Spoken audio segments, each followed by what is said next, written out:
నమస్కారం సామాన్యుడు TV news కి స్వాగతం. ఈనాటి వార్తా విశేషాలు. ఆధునిక సాంకేతికతకు చిరునామాగా రాజధాని అమరావతిని నిర్మిస్తున్నామని ముఖ్యమంత్రి చంద్రబాబు తెలిపారు.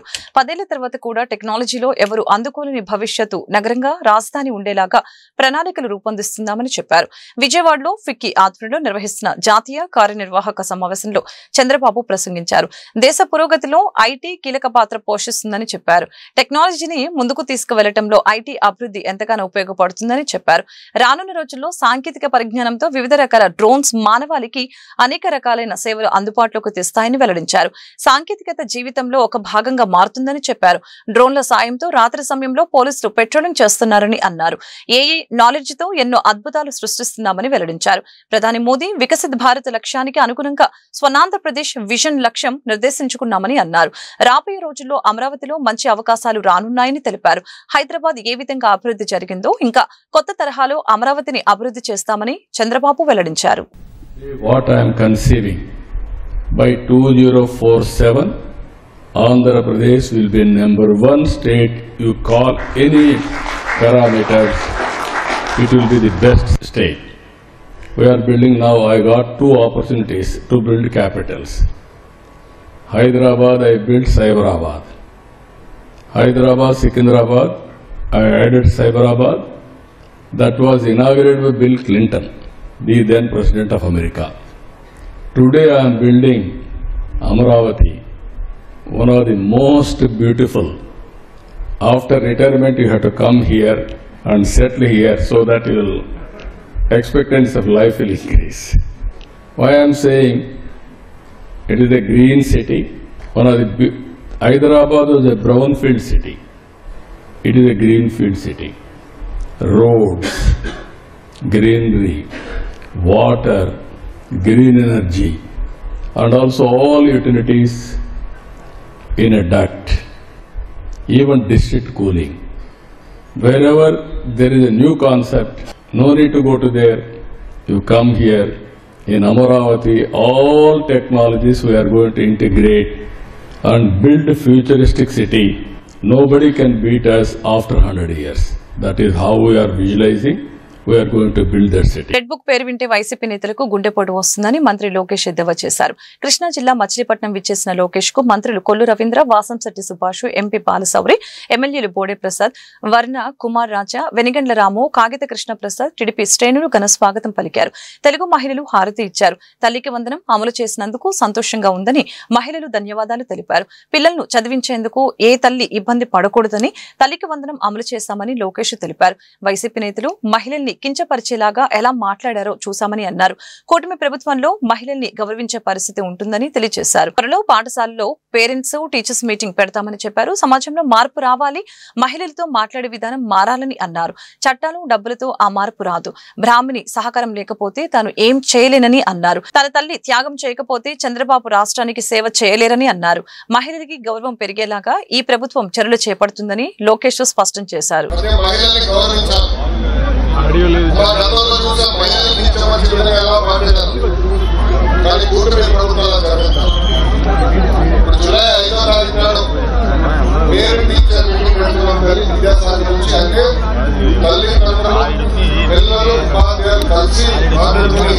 మన పిల్లల భవిష్యత్తు ఎలా ఉండాలి, ఎలా చదవాలన్నా ఆ సమావేశాల్లో కూడా చాలా స్పష్టంగా తల్లిని గౌరవించాలా, మీ దగ్గర నుంచి ఆశీర్వాదం తీసుకోవాలనేది మా విధానం. మహిళల్ని తల్లిని అన్వేషణ గౌరవించాలని మన ప్రభుత్వం నిర్ణయం తీసుకుంది. ఆ విధానాన్ని కేవలం మాటలు కాదు, కంపెనీలో కానీ సమాజంలో మార్పు రావాలి. మహిళల త్యాగాలతోనే నేను ఆయన పనిచేస్తున్నాను, మీకోసం పనిచేస్తున్నాను కానీ.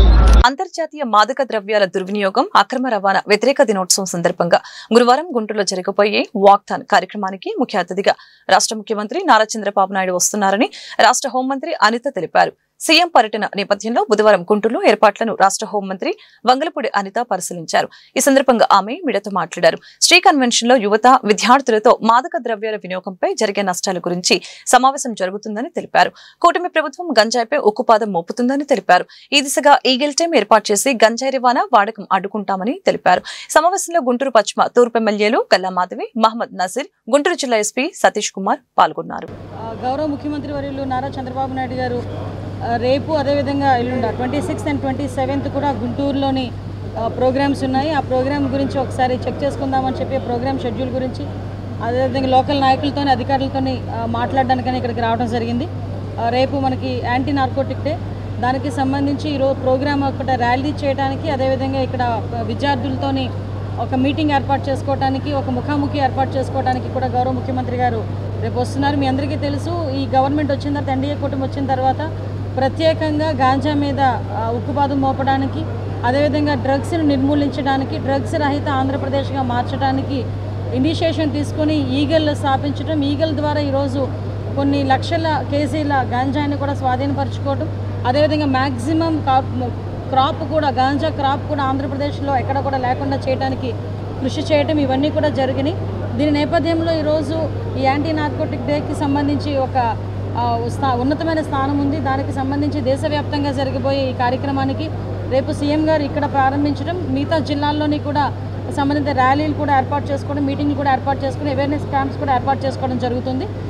దీనికి ప్రజలందరూ కూడా సహకరించాల్సిందిగా కోరుకున్నాం. ఇక్కడ ఈ మనకి ఫీవర్ హాస్పిటల్స్ జంక్షన్ దగ్గర నుంచి అది చిల్లీ పాయింట్ వరకు బై రోడ్ చంద్రబాబు నాయుడు గారు పాదయాత్ర చేస్తారు, అదేవిధంగా ర్యాలీ చేస్తారు. దాని తర్వాత మళ్ళీ ఇక్కడికి వచ్చి మీటింగ్ జరుగుతుంది. అదేవిధంగా 27th కూడా యాక్టాన్ పోలీస్ డిపార్ట్మెంట్ వాళ్ళ తరపున జరిగిన యాక్టాన్ లో కూడా సీఎం గారు పాల్గొంటారు. దళితుడు చీలి సింగయ్య మృతికి కారణమైన మాజీ సీఎం జగన్ ఫార్చునర్ వాహనాన్ని పోలీసులు స్వాధీనం చేసుకున్నారు. ఈ నెల 18న పల్నాడు జిల్లా పర్యటనలో జగన్ ప్రయాణించిన వాహనం కింద పడి వైసీపీ కార్యకర్త సింగయ్య మృతి చెందిన విషయం తెలిసిందే. ఈ కేసులో A1 గా డ్రైవర్ రమణారెడ్డి, A2 గా జగన్ తో పాటు ఆయన PA నాగేశ్వర్ రెడ్డి, వైవి సుబ్బారెడ్డి, మాజీ మంత్రులు పేర్ని నాని, విడతల రజని నిందితులుగా ఉన్నారు. పోలీసులు ఈ కేసు దర్యాప్తు వేగవంతం చేశారు. జగన్ వాహనాన్ని స్వాధీనం చేసుకునేందుకు మంగళవారం రాత్రి Prathipadu CI Srinivasa Rao, Tadepalli CI Veerendra Babu, Nallapadu SI తాడేపల్లిలోని ఆయన నివాసానికి వెళ్లారు. ఇద్దరు VROల సమక్షంలో పంచనామా చేసి ఆ పత్రాన్ని వైసీపీ కార్యాలయ కార్యదర్శి ఎమ్మెల్సీ అప్పిరెడ్డికి అందజేసి AP40 DH 2349 ఫార్చునర్ వాహనాన్ని స్వాధీనం చేసుకుని గుంటూరులోని నల్లపాడు పోలీస్ స్టేషన్ కి తరలించారు. శ్రీశైల మహాక్షేత్రంలో వచ్చే నెల 1వ తేదీ నుంచి శ్రీ మల్లికార్జున స్వామి ఉచిత స్పర్శ దర్శనాన్ని పునఃప్రారంభించనున్నట్లు దేవస్థానం ఈవో ఎం శ్రీనివాసరావు తెలిపారు. వారంలో మంగళవారం నుంచి శుక్రవారం వరకు మధ్యాహ్నం 1:45 నుంచి 3:34 వరకు ఉచితంగా స్పర్శ దర్శనాన్ని అమలు చేయనున్నట్లు వెల్లడించారు. ఇందుకోసం కంప్యూటరైజ్డ్ టోకెన్ విధానాన్ని అమల్లోకి తీసుకువస్తామని చెప్పారు. ప్రస్తుతానికి దేవస్థానం వద్ద టోకెన్లు జారీ చేస్తామని, తర్వాత ఆన్లైన్ లో నమోదు చేసుకునే విధంగా ప్రవేశపెడతామని చెప్పారు. టోకెన్లలో భక్తుల పేరు, Aadhaar, phone number, QR code ఉంటాయని చెప్పారు.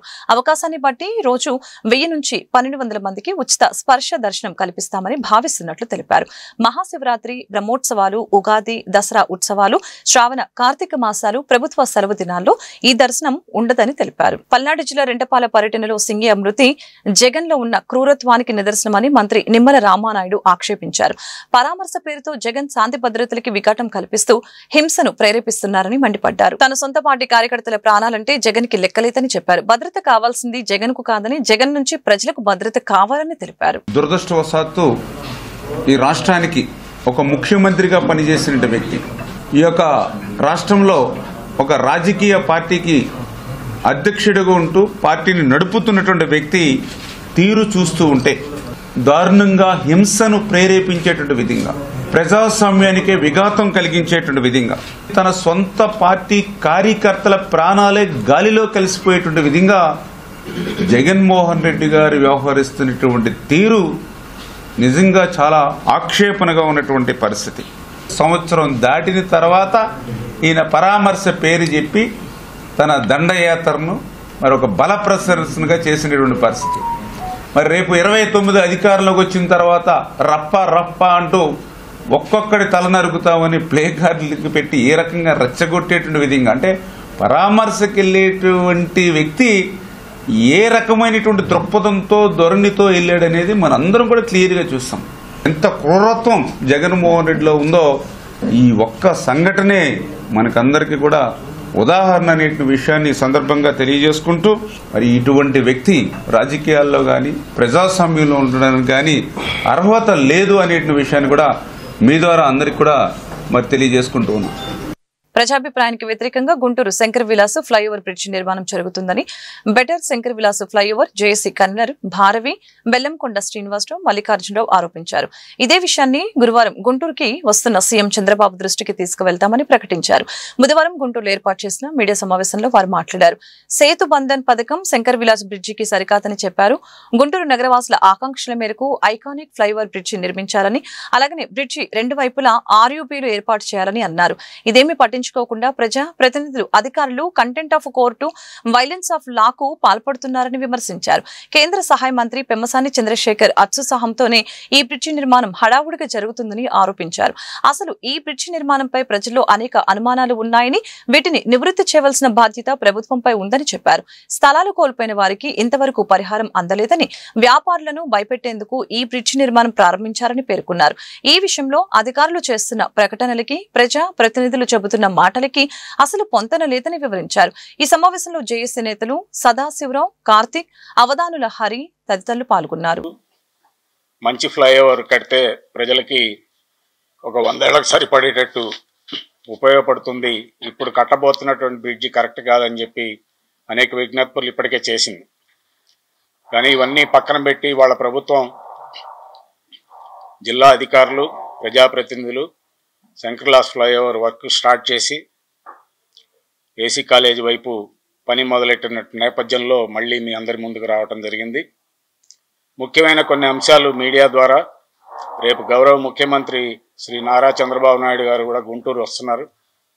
సో వారి దృష్టికి కూడా వెళ్ళాలనేటువంటి ఉద్దేశంతో కొన్ని ఇంపార్టెంట్ పాయింట్స్ మీ ద్వారా ప్రజలందరికీ తెలియజేయాలి, అలాగే ప్రజాప్రతినిధులకు తెలియజేయాలనే ఉద్దేశంతో ఈ ప్రెస్ మీట్ ఏర్పాటు చేయడం జరిగింది. మా జేఏసీ డిమాండ్ మొదటి నుంచి 2 మెయిన్ పాయింట్స్ మీద ఫోకస్ చేస్తూ వచ్చాము. ఈ 98 కోట్ల సేతుబంధన్ స్కీము గుంటూరు నగరానికి కరెక్ట్ కాదు.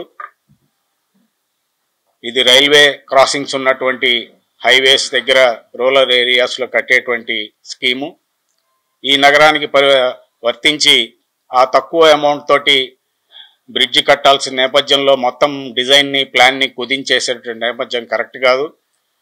మీరు కొంతకాలం ఆగైనా అదనపు నిధులు సమీకరించి సెంటర్ నుంచి, స్టేట్ నుంచి ఏ ఐకానిక్ ఫ్లైఓవర్ అయితే మీరు సజెస్ట్ చేశారో గతంలో, ఆ ఐకానిక్ ఫ్లైఓవర్ని నిర్మించాలని చెప్పి ప్రజలందరూ ముక్తకంఠంతో కోరుకుంటున్నారు. దాన్నే మీరు ఇప్పుడు దృష్టి సారించాలని చెప్పి మళ్ళీ ఇంకొకసారి విజ్ఞప్తి చేస్తున్నాం. అదే సందర్భంలో ఇటువంటి పెద్ద ఫ్లైఓవర్ ప్రాజెక్టు టేకప్ చేసే ముందర 2 నగరాలని అనుసంధానం చేస్తున్నటువంటి ఈ బ్రిడ్జిని కూలగొట్టే ముందు ఆర్యూబీ ఖచ్చితంగా నిర్మించాలి. ఆర్యూబీలు 2 వైపులా నిర్మించి ప్రజల రవాణాకి ఎటువంటి ఆటంకం లేకుండా చూసి ఈ ప్రాజెక్టు ముందు తీసుకెళ్లాలని చెప్పి మేము విజ్ఞప్తి చేస్తూ వచ్చాం. ఈరోజు కూడా అవే ప్రధాన డిమాండ్లుగా మీ ముందు తెలియజేస్తున్నాం. ఎందుకంటే దీనికి అనేక అంశాలు ఈ 4 నెలల్లో జరిగినటువంటి పరిణామాల్లో, గత నెల రోజుల్లో వచ్చినటువంటి అంశాలని దృష్టిలో తీసుకొస్తే ప్రజలకు కూడా స్పష్టంగా అర్థం కావాల్సిన 2 అంశాలు ఉన్నాయి. రేట్ పేయర్స్ వారు హైకోర్టులో ఒక రిట్ పిటిషన్ ఫైల్ చేసి ఈ ఫ్లైఓవర్లో ఉన్నటువంటి లోటుపాట్లు, ఇప్పుడు కట్టబోతున్నటువంటి బ్రిడ్జికి సంబంధించిన ప్రాసెసింగ్ ఏది సరిగ్గా ప్రభుత్వం ప్లాన్ చేయలేదని వెళ్తే R&B వాళ్ళు రాతపూర్వకంగా అనేక అంశాలు హైకోర్టులో ప్రజెంట్ చేయడం జరిగింది. అది ఇవాళ ప్రజలందరికీ తెలియాల్సినటువంటి అవసరం ఉంది. ఏ బ్రిడ్జ్ అయితే మనం ఇంకొక 70-80 ఏళ్ళు రైల్వే లెవెల్ క్రాసింగ్ దాటాలి, లేదు అనుకుంటే మరి శ్యామరానగర్ నుంచి బయటకు వెళ్ళడానికి అక్కడ ఒక బ్రిడ్జ్ ఒకటి ఉంది, రైల్వే క్రాసింగ్ ఉంది, సంజీవయ్య నగర్ ఉంది. ఈ చుట్టూ నగరంలోంచి బయటకు వెళ్లాల్సినటువంటి అన్ని లెవెల్ క్రాసింగ్స్ ని రీప్లేస్ చేస్తూ బ్రిడ్జీలు తీసుకొచ్చారు. చాలా సంతోషం. ఈ బ్రిడ్జీలన్నీ కూడా ఏకకాలంలో స్టార్ట్ చేస్తే ప్రజలు నగరం నుంచి బయటికి ఏ విధంగా వెళ్తారన్నటువంటి దాని మీద ప్రభుత్వం స్పష్టమైనటువంటి వివరణ ఇవ్వాలి. వారు మాట్లాడుతూ రాబోయేటటువంటి 6 నెలల్లో ఈ బ్రిడ్జీలన్నింటినీ కూడా ఏకకాలంలో ప్రారంభిస్తామని చెప్తున్నారు. ట్రాఫిక్ ఏ విధంగా మళ్లిస్తారో వారు ప్రజలకు స్పష్టమైనటువంటి వివరణ ఇవ్వాలి.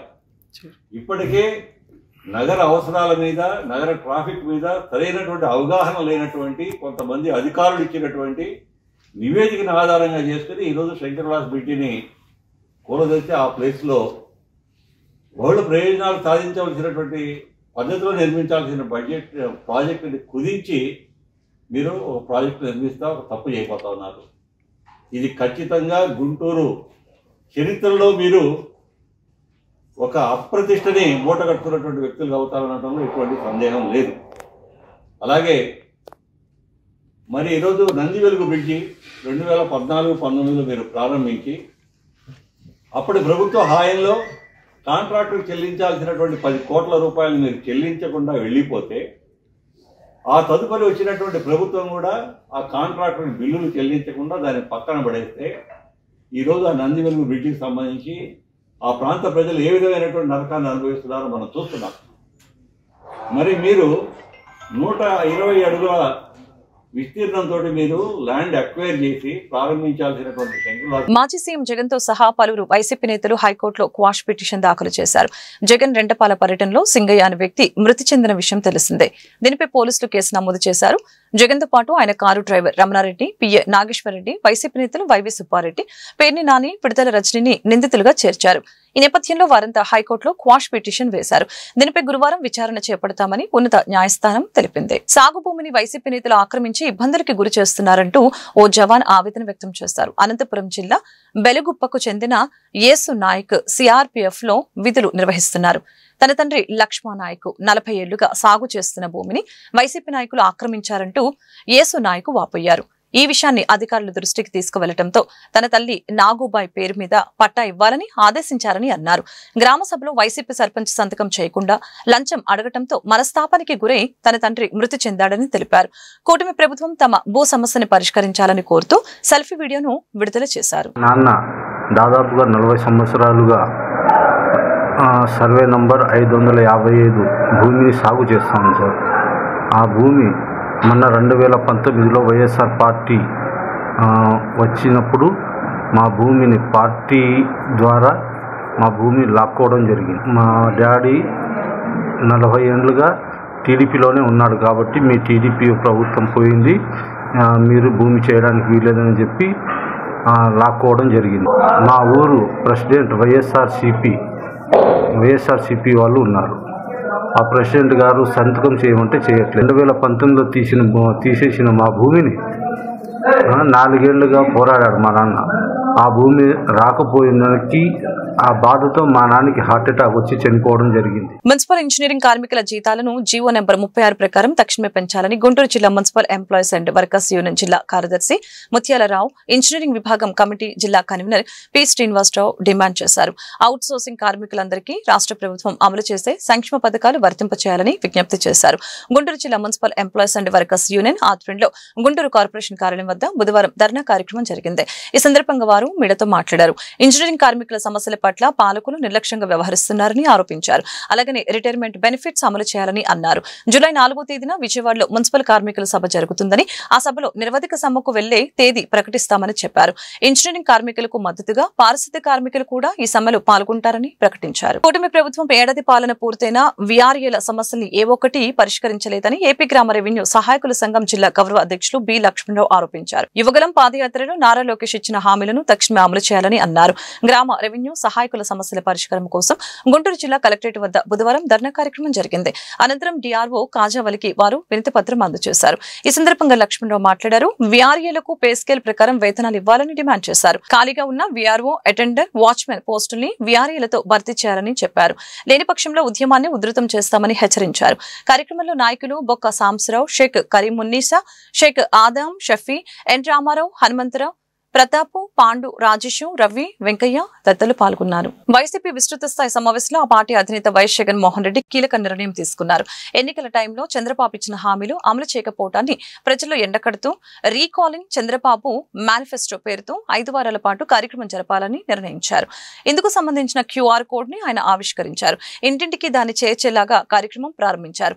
బుధవారం తాడేపల్లిలోని వైసీపీ కేంద్ర కార్యాలయంలో వైసీపీ విస్తృత స్థాయి సమావేశం జరిగింది. ఈ సందర్భంగా వైఎస్ జగన్ కీలక వ్యాఖ్యలు చేశారు. చేశారు. రాష్ట్రంలో ప్రభుత్వం మారి సంవత్సరం అవుతోంది. ఇంత తక్కువ వ్యవధిలో ఒక ప్రభుత్వంపై వ్యతిరేకత ఈ స్థాయిలో గతంలో ఏనాడు లేదు. అంత తక్కువ కాలంలోనే ఇంత దారుణమైన ప్రజా వ్యతిరేకత కనిపిస్తుందని విమర్శించారు. రాష్ట్రంలో డైవర్షన్ పాలిటిక్స్ తో పాటు అణచివేత చేస్తున్న రెడ్ బుక్ పాలన చూస్తున్నాం. గత వైసీపీ ప్రభుత్వం ప్రస్తుత ప్రభుత్వం మధ్య స్పష్టంగా తేడా కనిపిస్తూ ఉందని తెలిపారు.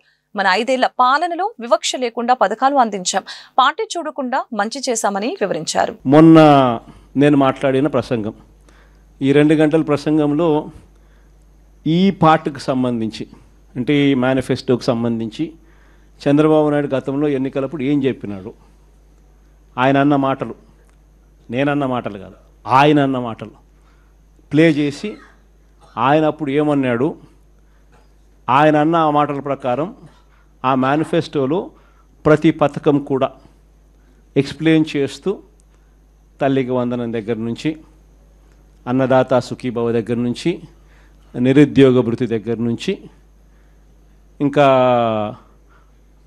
ఆడబిడ్డ నిధి దగ్గర నుంచి, ఇంకా 50 ఏళ్ళకే పెన్షన్ దగ్గర నుంచి, ఆయన గ్యాస్ దగ్గర నుంచి బస్సు దాకా ఆయన ఏమేమి పథకాల మీద ఆయన ఏమేమి అన్నాడు, అప్పుడు ఆయన అన్న మాటలు, మేనిఫెస్టోలో ఆయన ఏం చెప్పినాడు అని మొన్న నేను సుదీర్ఘంగా 2 గంటలు మాట్లాడిన దాంట్లో ఒక అర్ధగంట బహుశా దీని గురించి మాట్లాడింట. వీటికి సంబంధించి నేను మాట్లాడిన మాటలు చంద్రబాబు నాయుడుకు నీట్గా ఎక్స్ప్లెయిన్ చేస్తూ నేను మాట్లాడిన మాటలు, పక్కనే చంద్రబాబు నాయుడు గారి మాటలను చూపిస్తూ నేను ఎక్స్ప్లెయిన్ చేసిన సందర్భం, అవన్నీ కూడా పెట్టి నీట్గా అది కూడా ఎక్స్ప్లెయిన్ చేస్తారు. సో ఎవరికైనా కూడా ఆ బటన్ నొక్కినామనంటే ఫస్ట్ ఏంది మేనిఫెస్టోలో చంద్రబాబు ఏం చెప్పినాడు అనేది క్లియర్ కట్గా నాది వినిపించేస్తే ఆధారాలతో సహా అందరికీ ప్రజలందరికీ తెలుస్తుంది. దాని తర్వాత ఇంకో బటన్ నొక్కితే చంద్రబాబు నాయుడు గారి మేనిఫెస్టో కనిపిస్తుంది. తర్వాత ఇంకో బటన్ నొక్కితే అప్పట్లో చంద్రబాబు ఇచ్చిన బాండ్స్, వాటి వివరాలకు సంబంధించి ఫార్మాట్, వాటికి సంబంధించిన కొన్ని ఉదాహరణ కాపీలు కూడా కనిపిస్తాయి. తర్వాత ఇంకొక కాపీ నొక్కితే ఈ ఫార్మాట్లో మీరు ఎంత నష్టపోయినారు,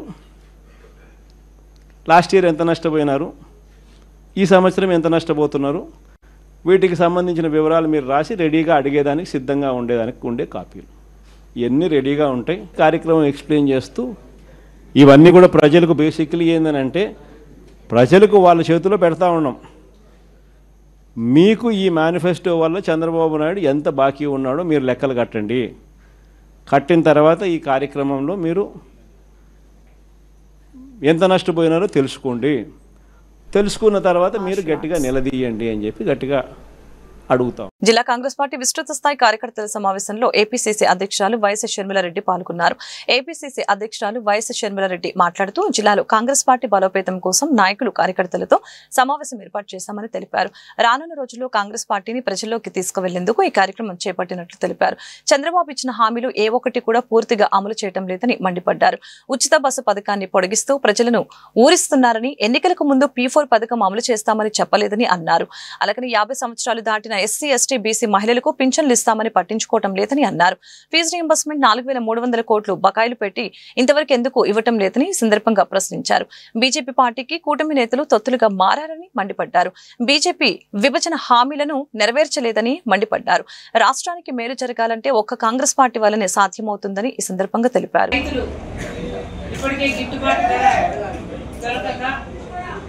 ఆత్మహత్యలు చేసుకున్నారు, లేకపోతే అప్పుల పాలై గర్భంలో పెడుతున్నారు. ఈ మంచి చెప్పాలనుకుంటున్నారా? ఏ మంచి చెప్పాలనుకుంటున్నారో నాకైతే అర్థం కావట్లేదు. ఓట్లేసిన ప్రజలు చంద్రబాబు గారు ముంచారు అని ఎందుకు అనుకుంటున్నారంటే చంద్రబాబు గారు ఇచ్చిన హామీలలో ఏ ఒక్క హామీ కూడా పూర్తిగా అమలు చేయడం లేదు. చేసిన హామీలు కూడా అరకొరగా చేస్తున్నారు. ఇక చెయ్యని హామీలు అయితే సూపర్ 6 తో సహా ఎన్నో ఉన్నాయి. చంద్రబాబు గారు అన్నదాత సుఖీభవ అన్నారు. రైతులకి ప్రతి సంవత్సరం 20,000 రూపాయలు ఇస్తామన్నారు. ఇవ్వాల్సిన రైతులు సంఖ్య 79 లక్షలైతే ఈయన 67 లక్షలకు ఇస్తానంటున్నారు. దాదాపు 30-35 లక్షల మంది రైతులకి ముంచే ప్రయత్నం చేస్తున్నారు. తల్లి దీవెన ఈ పథకం అయితే 87 లక్షల మంది పిల్లలు చదువుతుంటే 67 లక్షల మంది బిడ్డలకే ఇచ్చి 20 లక్షల మందికి బిడ్డలకు ఉంచే ప్రయత్నం చేస్తున్నారు. ఇక గ్యాస్ సిలిండర్ అయితే అలా కొరాయిస్తున్నారు. బస్సు సంబంధించిన ఉచిత బస్సు మహిళలకైతే చాలా చిన్న పథకం. పదే పదే చెప్తున్నా కూడా పక్క రాష్ట్రాలలో కాంగ్రెస్ పార్టీ అమలు చేసిన పథకాలని చెప్తున్నా కూడా చంద్రబాబు గారు సంక్రాంతి, దీపావళి, ఉగాది ఇలా వేసుకుంటూ పోతున్నారు. మహిళలకి మహాశక్తి అని నెలకు 1500 రూపాయలు ఇస్తామన్నారు. అంటే సంవత్సరానికి 18,000 రూపాయలు. 18 ఏళ్లు దాటిన పేదవాళ్ళందరికీ ఇస్తానన్నాడు. అంటే దాదాపు 2 కోట్ల మంది ఉంటారు. చాలా హెవీ బడ్జెట్ స్కీము. ఇప్పుడేమో చంద్రబాబు గారు దీన్ని కొత్తగా P4 తో లింక్ పెట్టాలా అన్నట్టుగా మాట్లాడుతున్నారు. చంద్రబాబు గారు సూపర్ 6 డబ్బా కొట్టుకున్నప్పుడు, లేకపోతే సూపర్ 6 అమలు చేస్తామని ఎలక్షన్ల అప్పుడు తిరిగినప్పుడు P4 తో సంబంధం పెడతామని చంద్రబాబు గారు ఎక్కడా చెప్పలేదు. జగన్మోహన్ రెడ్డి చేసే ప్రతి పర్యటన బల నిరూపణ కోసం, జన సమీకరణ కోసమే చేస్తున్నారని ఆంధ్రప్రదేశ్ కాంగ్రెస్ పార్టీ పిసిసి అధ్యక్షురాలు వైఎస్ షర్మిలారెడ్డి వ్యాఖ్యానించారు. గుంటూరు జిల్లా కాంగ్రెస్ పార్టీ కార్యాలయంలో ఆమె మీడియాతో మాట్లాడారు. జగన్మోహన్ రెడ్డిపై కేసు పెట్టింది పర్మిషన్ వైలేషన్ కోసమేనని తెలియజేశారు. అలాగే కారు సైడ్ బోర్డుపై జగన్ నిలబడటం వలన జనం షేక్ హ్యాండ్ల కోసం ఎగపడపట్టి ప్రమాదం జరిగిందని చెప్పారు. తన కార్యకర్తకు ప్రమాదం జరిగితే మానవత్వం లేకుండా జగన్మోహన్ రెడ్డి ప్రవర్తించారని మండిపడ్డారు. జన సమీకరణ కోసము, బల ప్రదర్శన కోసమే చేస్తున్నారు. జగన్మోహన్ రెడ్డి గారు అధికారంలో 5 సంవత్సరాలు ఉంటే 5 సంవత్సరాలలో ఏ రోజు జగన్మోహన్ రెడ్డి గారు బయటకు వచ్చింది లేదు. ప్రజల సమస్యల గురించి మాట్లాడింది లేదు, కనుక్కుంది లేదు. పూర్తి మద్యపాన నిషేధం అని చెప్పారు. ఆ మద్యంతోనే ప్రజలను ముంచారు. ఇలా 1 కాదు 2 కాదు అన్ని రకాలుగా ప్రజలకు అన్యాయాలు చేసి అయినా కూడా 5 సంవత్సరాలు ఎప్పుడూ బయటికి రాలేదు. కనీసం ప్రజల దగ్గరికి కాదు కదా, కనీసం వాళ్ళ లీడర్ల దగ్గరికి, వాళ్ళ కార్యకర్తల దగ్గరికే జగన్మోహన్ రెడ్డి గారు ఎప్పుడూ వెళ్ళలేదు. అసలు వాళ్ళకు కూడా అపాయింట్మెంట్ లేవు. ఇప్పుడు జగన్మోహన్ రెడ్డి గారు 2.0 గురించి మాట్లాడుతున్నారు. 1.0 నాశనం చేసిన తర్వాత కనుక వాళ్ళ కార్యకర్తలు నమ్మకం కలిగించుకోవడానికి, లేకపోతే ఆయన బలం ఉందని చూపించుకోవడానికి ఆయన జన సమీకరణ చేస్తే ఈయన పెద్ద నాయకుడు అనేది పర్సెప్షన్ క్రియేట్ చేయడానికే ఈ ప్రయత్నం అంతా, ఈ బల ప్రదర్శన అంతా దీనికోసమే. ప్రతి కార్యక్రమము వాళ్ళు ఎంచుకుంటున్నది కూడా అసలు అక్కడ ఇష్యూ ఉన్నా లేకపోయినా చేయాల్సింది మాత్రం బల ప్రదర్శనే. ఇదొకటే సింగిల్ పాయింట్ అజెండాగా నడుస్తుంది. మళ్ళీ చెప్తున్నాం, ఇలాంటి బల ప్రదర్శన కార్యక్రమాల వల్లనే ఈ యాక్సిడెంట్లు జరుగుతున్నాయి. కాబట్టి జగన్మోహన్ రెడ్డి గారు ఇలాంటి బల ప్రదర్శన యాత్రలు చేయకుండా నిషేధించారు. ఈ వార్తలు ఇంతటితో సమాప్తం. మరొక బులెటిన్ మళ్ళీ కలుద్దాం. నమస్కారం.